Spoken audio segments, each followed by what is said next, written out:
How did you get your mother to realize she chose the wrong daughter? What do you do when your own mother, the woman who raised you, helps a con artist bleed you dry, then turns on you, forcing you to choose between her freedom and your entire financial future? Because that's exactly what happened to me, and trust me, the fallout was something I never saw coming. It all started when I was 28. My mom decided to adopt Haley, a 16-year-old from foster care. Mom called her a miracle blessing sent from heaven, and honestly, I was genuinely happy for her. Dad had been gone for a while, and she'd been so lonely. Haley was almost aging out of the system, and Mom wanted to give her a chance. It was a noble cause, really. I supported it completely, even pitching in $5,000 from my savings to help with the adoption costs. For the first month, everything was great. Mom was glowing, and Haley was polite, helpful, and seemed incredibly grateful. Then the shift happened. Slowly, subtly, Mom started calling me with requests. Haley needs new school clothes, she'd say. Can you take her shopping? Of course, Mom. I ended up spending $800 that day, watching Haley pick out designer everything. Mom's reasoning? She deserves it after her hard life. A week later, Haley needs a laptop for school. That was another $2,000. Then a new phone, the latest model, for another $1,000. Mom would call me, practically in tears. This poor child has never had anything nice, she'd sob. You had everything growing up. You can afford to help your sister. My sister? I remember thinking, she's not my sister, Mom. She's your adopted daughter. But out loud it was, how can you be so cold? She's family now. By month 3, I wasn't just a sister. I was Haley's personal ATM. Dance classes at $800 a month. Private tutoring for $600. Plus clothes, shoes, spending money. The requests just kept coming. Mom never once asked if I could afford it. She just assumed I would pay. Meanwhile, my own birthday came and went. The first time in 28 years Mom had ever forgotten. Why? She was off on a spa weekend with Haley because, Haley needed relaxation after her traumatic past. A spa weekend, by the way, that I paid for. I tried to set boundaries. Mom, I can't keep funding everything for Haley. You have your pension. She was instantly offended. That barely covers our expenses. You make good money. Haley deserves the same opportunities you had. I felt a flash of anger. I worked through college, Mom. You made me get a job at 16. Her reply? That was different. You were privileged. Haley needs nurturing. It felt like a punch to the gut. Christmas arrived and Mom invited me over. When I walked in, the tree was practically buried under gifts. All for Haley. Mom hadn't got me anything, not even a card. I didn't want to make Haley feel bad by having you here with presents too, she explained. This day is about her feeling special. I just left. Later, she called me selfish for ruining Haley's first real Christmas. Then came January. Mom called, panicking. Haley had gotten accepted to a private college. $50,000 a year. You'll help with tuition, right? She asked, like it was a given. Mom, I'm saving for a house. I protested. Her response was chilling. Your sister's education is more important than your comfort. She's not my sister, and I already have student loans from my own education. You can afford both. Stop being greedy. That was it. I said no. Mom didn't speak to me for 2 weeks. Then the tears. She called, devastated. Haley thinks you hate her. You're destroying this child's future. My resolve crumbled. Fine, I sighed. I'll pay for 1 semester. See how she does. Haley failed every single class. Spent the whole semester partying. $25,000 wasted. Mom, of course, made excuses. She's adjusting. Never had structure before. Needs more support. Pay for another semester. This time I said an emphatic no. That's when Mom got nasty. After everything I sacrificed raising you, you can't even help your sister succeed? My jaw dropped. You sacrificed? I started working at 14 to buy my own clothes. You were a single mother doing your best. Yes. But Haley is getting way more support than I ever did. That's when she played her trump card. I'm changing my will. Everything goes to Haley. She needs it more. You're successful. You don't need an inheritance. I actually laughed. What inheritance, Mom? Your house with a second mortgage? Your 10-year-old car? She hung up. 2 days later, Haley called me. Mom says you're jealous of me. I think we should talk. We met for coffee. Haley ordered the most expensive drink, put it on my tab without asking, and then laid out her plan. Mom promised me the house when she dies, but I need it sooner. Can you buy it from her now? And let us live there rent-free. I stared at her, utterly speechless. Are you serious? Mom's getting older. She needs care. I can't provide that without stability. You want me to buy my mother's house so you can live there free? I asked, incredulous. It's what's best for Mom, she stated, completely deadpan. I just stood up and left. Haley, naturally, complained to Mom that I was hostile. Mom called me abusive, claiming I had traumatized Haley, and now she was having anxiety attacks and needed therapy. Could I pay for it? That was my breaking point. I called Mom's sister, my Aunt Rachel, and told her everything. The money, the demands, the threat about the will. Rachel was furious. She'd been sending Mom money monthly, thinking she was struggling. Then I called Mom's brother, Keith. Same story. He'd been paying Mom's car insurance and phone bill, all for Haley's benefit. We compared notes. Mom was collecting almost $4,000 a month from family, plus her pension, plus my payments for Haley. She'd been playing us all like a fiddle. We all stopped payments immediately. Mom called each of us, panicking. Her bills were past due. Haley needs things. We suggested she get a job, or Haley could get a job. Mom was appalled. Haley is focusing on her studies. What studies? She dropped out after failing. Mom hadn't told anyone that part. A month later, Mom called me, sobbing because Haley had left. I woke up the next morning, my phone buzzing with 6 missed calls from Mom. I grabbed my laptop instead and stared at my banking app. My checking account showed $2,847. 3 months ago, it had been $18,000. I clicked through to my credit card statements, adding up the numbers, even though I already knew the crushing total. Card 1, $800. Card 2, $12,400. Card 3, maxed out at $15,000. Card 4, $6,800. A total of $42,400 in 3 months. The laptop screen blurred. My eyes stung. Haley was gone, and I should have felt relieved. But instead, I just felt used up. Stupid. I called my boss, told her I had food poisoning, and hung up before she could ask questions. The apartment was quiet. I sat there, staring at those red numbers until they stopped looking like money and just looked like a mistake I couldn't undo. Mom's first voicemail played while I was making coffee. Her voice was thin, panicked. Haley cleaned out the guest room and took everything, including the laptop you bought her. I need you to call me back right away. 10 minutes later, the second message. This is your fault for being so unsupportive, and now Haley's gone and I don't know where. She is. The third had Mom crying. You drove her away with your attitude, and now I'm all alone again. Message 4 accused me of being jealous. Message 5 said I needed to help fix the situation. Message 6, left at almost midnight, said Haley took the new phone too, and Mom needed me to replace it so she could try to contact her. I deleted all 6 messages without responding. Whatever Mom wanted, it would cost me money I didn't have or energy I'd already spent. She'd either want me to go looking for Haley or hand over cash to replace what Haley took. I poured my coffee and unplugged my phone. That evening, as I was eating cereal for dinner because I hadn't gone grocery shopping in 2 weeks, Rachel called. Her voice had an edge I'd never heard. I hired someone to look into Haley's background, she said, a private investigator named Olive Henderson. I almost dropped my spoon. Rachel continued. Olive found records from the state foster system. Haley was adopted and returned by 3 different families in the past 4 years. Each time money went missing from the family, significant amounts.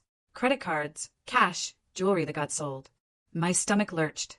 The first family lost almost $20,000. The second pressed charges, but Haley was a minor, so the records got sealed.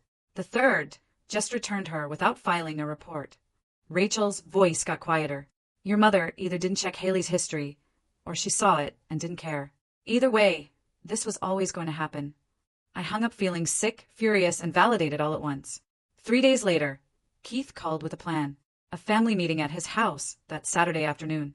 He'd already called Rachel and Mom's other brother, Tom, who lived 2 states away and had been sending Mom $800 every month for groceries. Keith wanted everyone except Mom to compare notes and figure out exactly how much money she'd collected. I drove to Keith's house. Rachel was already there, notebook in hand. Tom showed up, tired from the drive. We sat around Keith's dining room table with our bank statements and receipts. Keith had been paying Mom's car insurance, $180 monthly, and her phone bill, $95. Rachel had spent $600 every month for utilities. Tom's $800 for groceries. My payments for Haley averaged about $2,500 monthly. We added it up 3 times to be sure. $6,175 every month for 3 months, plus Mom's pension of around $2,400. It was staggering. Keith called Mom and asked her to come over, but she refused. "You're all ganging up on me, and I won't be treated like a criminal." We sat there in silence after Keith hung up. We decided we needed to help Mom face reality without enabling her anymore. Rachel suggested boundaries. Tom said Mom needed to understand consequences. I just wanted to stop feeling like an ATM machine. 2 weeks after Haley left, Mom's landlord called me. "Your mother listed you as her emergency contact, and her rent is 30 days overdue." My face burned. "How much does she owe?" I asked, my voice tight. $1,800 for this month, plus late fees. I called Mom back. She answered instantly, and before I could even mention the rent, she launched into a sobbing tale about how Haley took her jewelry box and some cash she'd been saving. "Mom," I interrupted. "Your landlord just called me. You're a month behind on rent." Silence. More silence.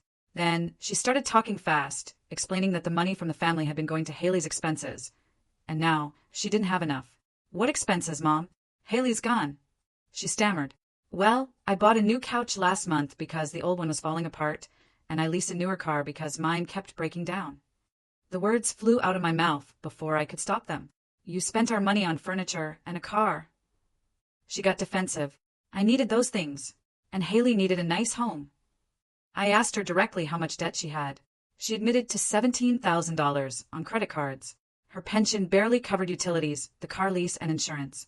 Everything else had been coming from family. Rachel told me to check my credit report. I logged into the monitoring site, my heart pounding. 2 credit cards I didn't recognize showed up. Card 1, from a major bank, opened 8 months ago, balance $7,400. Card 2, from a department store, opened 7 months ago, balance $4,600. My hands started shaking. I clicked through the transaction history. Cash advances, online shopping, restaurants in Mom's neighborhood. These cards were opened before Haley even arrived. I called Rachel back, my voice sounding weird and high. "Mom opened credit cards in my name 8 months ago." Rachel swore, something I'd never heard her do. "That's identity theft. You need to report this." "But she's my mother." "She's also a thief," Rachel snapped. I hung up and stared at my laptop screen. The Haley situation had been bad enough, but at least I'd chosen to give that money. This was different. This was Mom stealing from me before Haley was even in the picture. The attorney's office was bland, beige, fluorescent. Holden Wu, the lawyer, looked younger than I expected. He listened as I explained, showing him the printed statements. When I finished, he leaned back. "This is textbook identity theft and financial abuse. You can file a police report and dispute the charges. They'll investigate, and you won't be responsible for the fraudulent debt." I felt a wave of relief for about 3 seconds until he continued. "However, filing the report means the police will investigate your mother. If they find evidence she opened the accounts, which they will, she could face criminal charges. Identity theft is a felony." My stomach plummeted. "So, I have to choose between my financial future and potentially sending my mother to jail?" Holden nodded slowly. "Unfortunately, yes, those are your options." He gave me paperwork. I left his office feeling physically ill. I drove to Mom's house with the credit card statements in a folder. She answered the door, looking smaller than usual, wearing an old robe at 2 p.m. I walked past her, straight into the living room, and saw the new sectional she'd mentioned. A gray one that probably cost $2,000. I put the folder on her coffee table and opened it. Mom's face went white. "Where did you get these?" "My credit report." "You opened 2 cards in my name 8 months ago." She tried to speak, then started with excuses. I was desperate. "The pension wasn't enough. You have so much money." I cut her off. "I'm drowning in debt because of you and Haley. $42,000 on my actual cards, plus $12,000 on these fraudulent ones." She got angry. "You should have budgeted better." Something snapped inside me. "I'm filing a police report if you don't sign a payment agreement right now." Her face cycled through shock, anger, then tears. "You'd really do that to your own mother?" I pulled out the agreement Holden had helped me draft. $50 monthly until the $12,000 was paid back. 240 months. 20 years. She grabbed the paper with shaking hands. "This is ridiculous. Sign it, or I go to the police today." She signed. 3 weeks later, Keith called me, his voice tight with anger. Haley had contacted my cousin, Jessica, through Instagram, sending her a message about being homeless and needing help. Jessica, only 19, almost sent Haley $200 before Keith saw the messages and stopped her. He'd shown Jessica the investigator's report and explained what Haley had done. A protective rage flooded through me. She was targeting the younger generation now. Keith agreed. I'm warning everyone with kids. She's probably going through a list of everyone connected to your mother. I thanked him and immediately called Olive Henderson, asking her to dig deeper into what Haley had been doing. Olive called back 4 days later with information that made me want to throw my phone across the room. Haley is living with a 32-year-old man named Derek in the next county. They're in an apartment he's renting. I found her social media accounts under a different name. She has posts from 2 weeks ago bragging about scamming her rich, adoptive family. One post called your mother a stupid old lady who believed everything. Olive sent me screenshots. I looked at them on my laptop. Haley's face in the photos was happy, smug. The post talked about how easy it was to manipulate people who wanted to feel like saviors. There was no remorse, no guilt, just satisfaction at pulling off a successful con.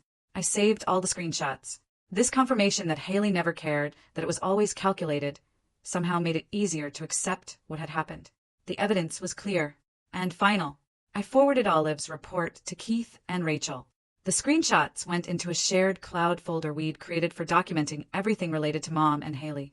Keith called me 10 minutes later, adding Jessica's Instagram exchange to the folder. We were building a case without really meaning to, just trying to protect ourselves. Rachel texted the group chat, asking if we should show Mom the evidence. I typed back that Mom probably wouldn't believe it, or she'd make excuses. Keith agreed. We decided to keep the information to ourselves, unless Mom brought up Haley again. My phone rang at 2 a.m. 3 days later. Mom's name flashed on the screen. I almost didn't answer. I was so tired of her manipulation, but something made me pick up. She was breathing hard, her voice sounded wrong. I'm at the hospital having chest pains. You're still my emergency contact. They need you to come. I sat up in bed, my heart pounding. This could be real, or it could be another scheme. Where are you? St. Mary's ER. Please come. I pulled on jeans and a sweatshirt, driving to the hospital feeling mad and worried all at once. The whole drive, I kept thinking about that letter Olive found where Haley suggested faking medical problems. This could be exactly that. But what if it was real? The ER waiting room smelled like cleaning products and old coffee. I gave Mom's name, and a nurse took me back to a small room with beeping machines and bright lights. Mom lay on a bed, wires attached to her chest. Her face looked pale and old. She reached for my hand. I'm scared. I think I'm having a heart attack. I sat in the plastic chair, not taking her hand. The doctors are running tests, she whispered. They took blood, did an EKG, said they need to monitor me. A doctor came in 20 minutes later, tablet in hand, looking tired. He told Mom the tests showed it wasn't a heart attack. Looks like a panic attack, but her blood pressure is really high, dangerously high. She needs to reduce stress and follow up with her regular doctor.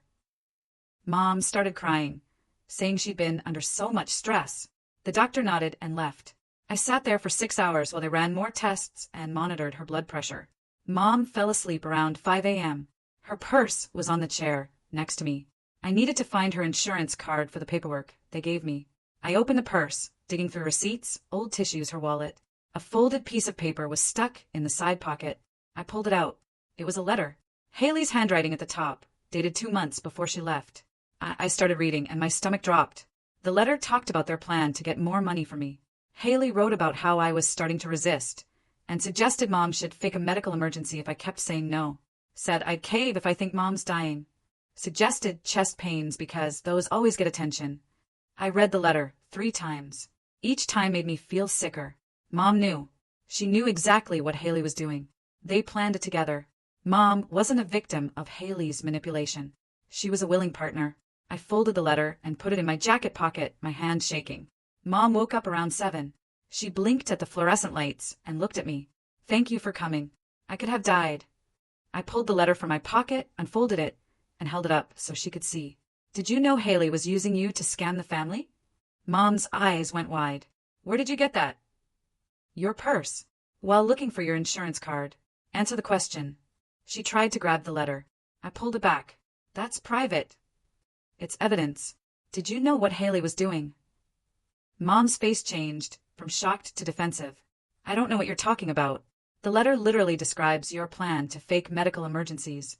She looked away, picking at the hospital blanket.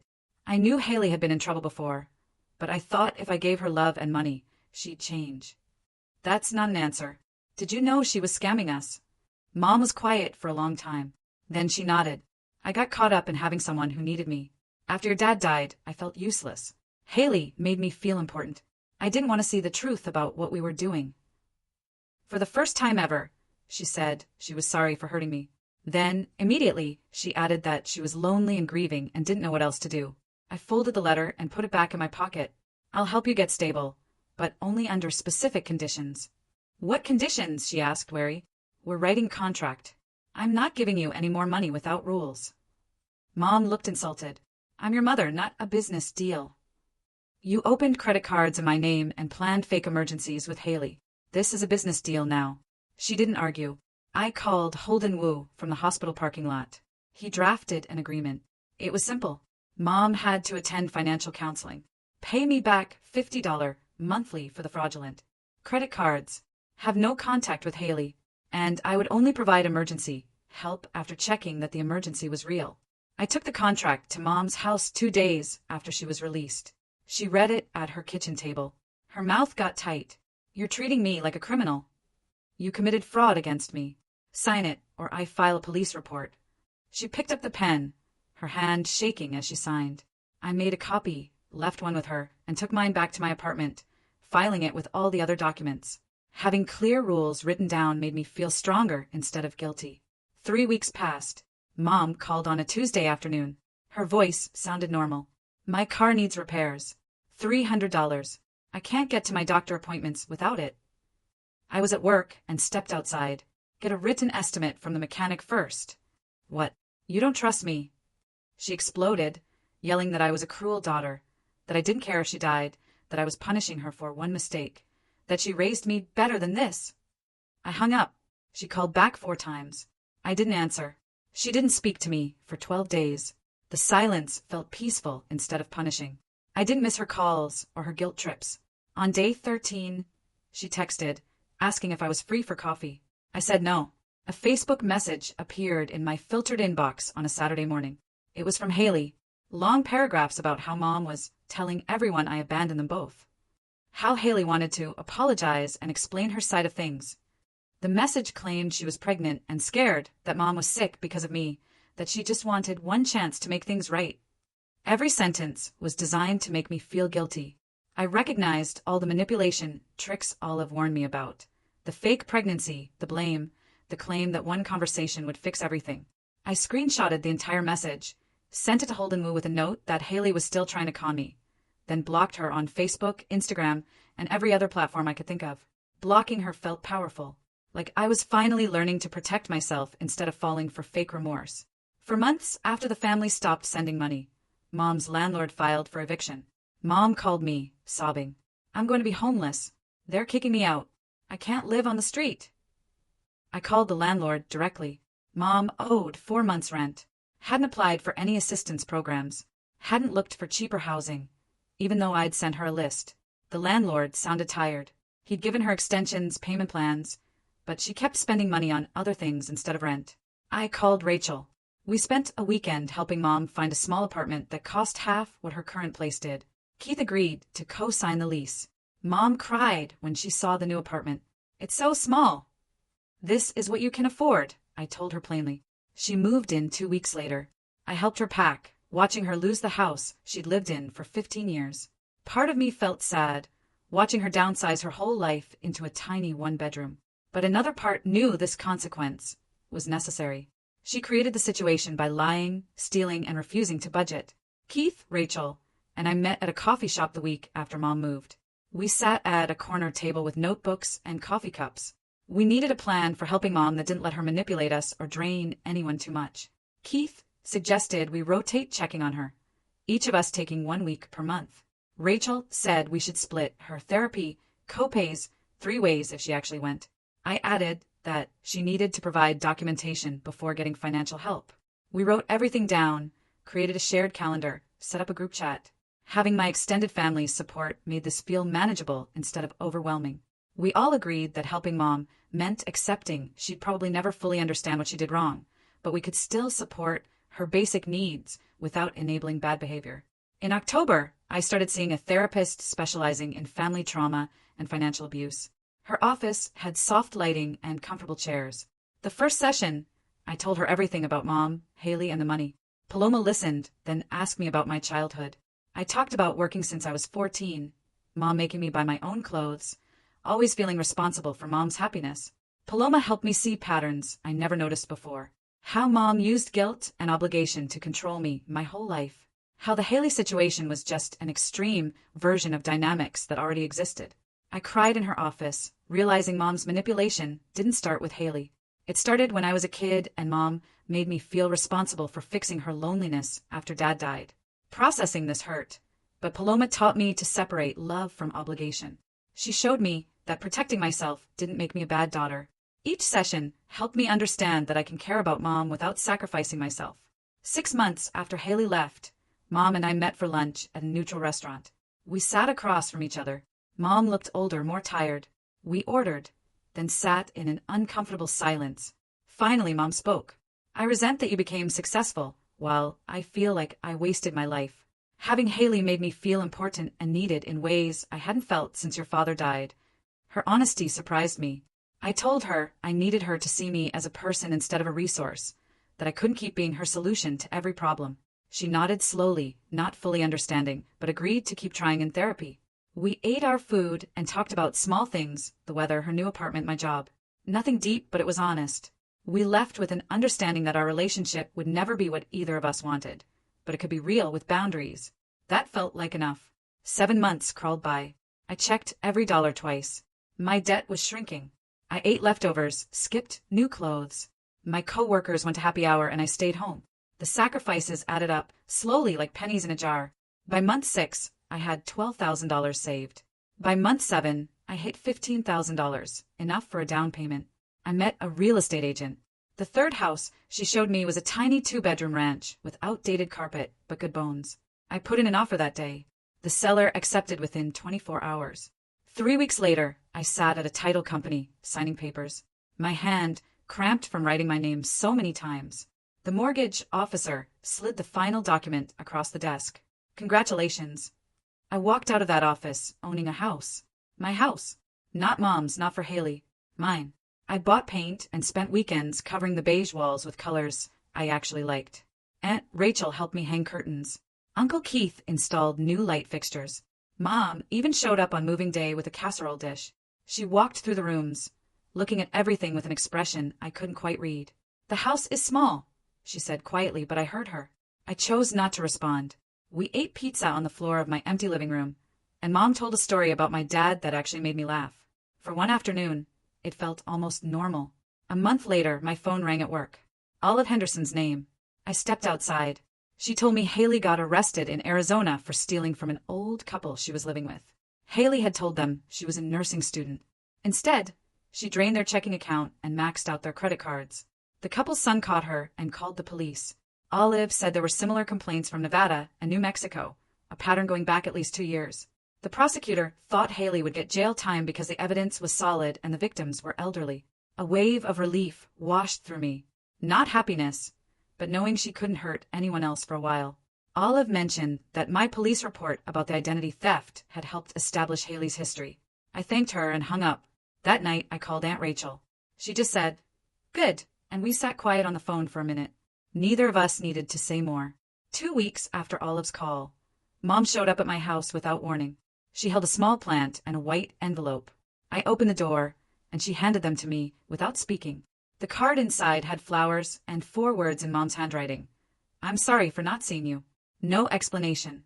No excuses about Haley or loneliness or anything else. Just those 7 words. I looked at Mom standing on my porch. She looked back with something tired in her eyes. This didn't fix everything. Didn't erase the money or the manipulation or the year of chaos. But it was the first time she'd apologized without immediately defending herself. I thanked her and invited her in for coffee. We sat at my kitchen table and talked about small things. She left after an hour. I put the plant on my windowsill, where it caught the afternoon sun. Almost 10 months have passed since Haley walked out of Mom's house. I'm sitting in my living room on a Saturday morning, coffee and the newspaper spread across my lap. The house is quiet, just the heater clicking on. My bank account is slowly climbing. Mom and I talk maybe twice a month. Sometimes I help her with small things, like driving her to appointments, but I don't pay her bills or give her money or let her guilt me into anything. Uncle Keith and Aunt Rachel check on her too. Mom still makes comments sometimes that show she doesn't fully understand what she did wrong. She still thinks Haley was just troubled instead of calculating. But she's trying in her limited way, and that's more than I expected a year ago. The situation with Haley cost me over $40,000 and a year of my life. But it taught me something important about saying no, about protecting myself even when family calls it selfish. Every relationship in my life works better now because I learned to set boundaries. My friendships are stronger. My job performance improved. Even my relationship with Mom is more honest now that it's not based on her needs and my guilt. I finish my coffee and look around this small house I bought with my own money. The walls are painted colors I chose. The furniture fits my taste. Nobody else has a key. This space is mine, and I earned it by learning to value myself enough to stop funding other people's problems. Family love doesn't require financial sacrifice or tolerating manipulation. It can exist with boundaries and honesty and mutual respect. That's what I have now. Not perfect, but real and sustainable. I set down my coffee cup and start planning what color to paint the bedroom. What about you? Have you ever had to draw a hard line with family to protect yourself? And how did that turn out? I'd really love to hear your experiences in the comments below.